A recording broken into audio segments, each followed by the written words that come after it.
Look at your graphics card, right now, because it might be the last affordable piece of high-end tech you ever own.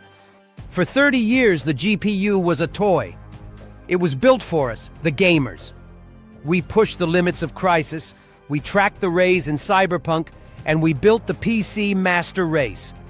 But in 2026, that era is officially dead. While you were waiting for the next Super Series or a price drop, something happened.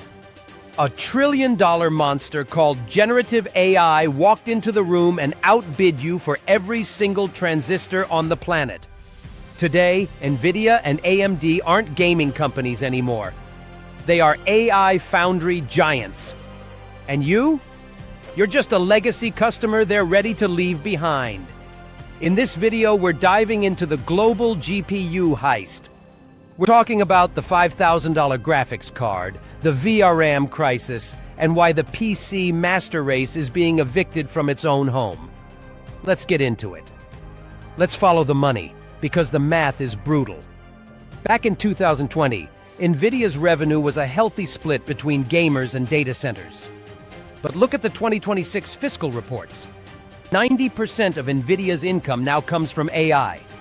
Why would Jensen Huang care about selling you an RTX 5080 for $1,200 when he can sell that same silicon, packaged as a Blackwell B200, to Microsoft or Meta for $40,000?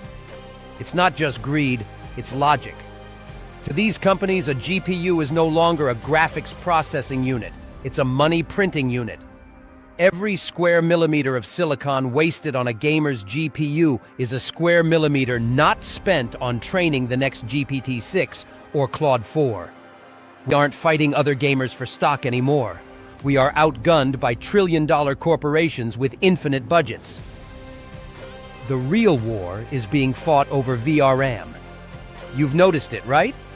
Why are 16GB cards still the high end in 2026? It's because of the profit per gigabyte ratio.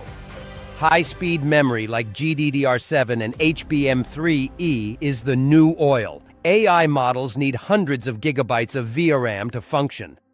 When NVIDIA or AMD sits down to plan their production line, they have a choice. Put 24 GB of VRAM into a consumer card for a $500 profit, or put it into a H100 server for a $30,000 profit. The result? The VRAM heist. Manufacturers are intentionally starving the consumer market to keep the AI factories fed.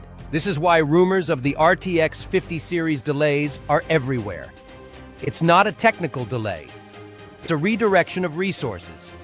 They are literally taking the chips meant for your PC and shipping them to a data center in Nevada or Dubai. So, what does this mean for the global market? It means the priced-out effect. In 2026, we are seeing the rise of the luxury-only GPU. The top-tier flagship cards are no longer $1,500. They are pushing $4,000 to $5,000.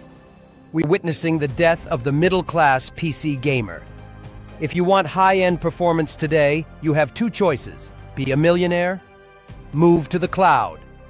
And that's exactly what the industry wants.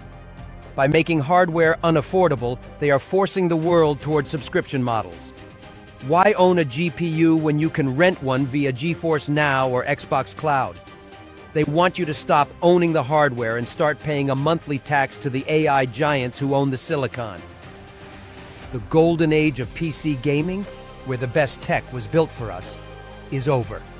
We are now living in the shadow of the AI supercycle. The GPU has been drafted into a war for global intelligence, and gamers are just collateral damage. Is there hope? Maybe.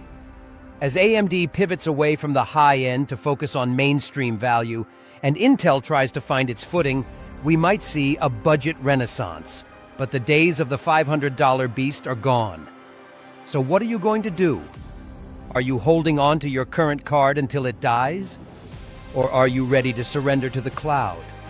Let me know in the comments if you think PC gaming is truly dead, or if we're just in a very expensive transition period.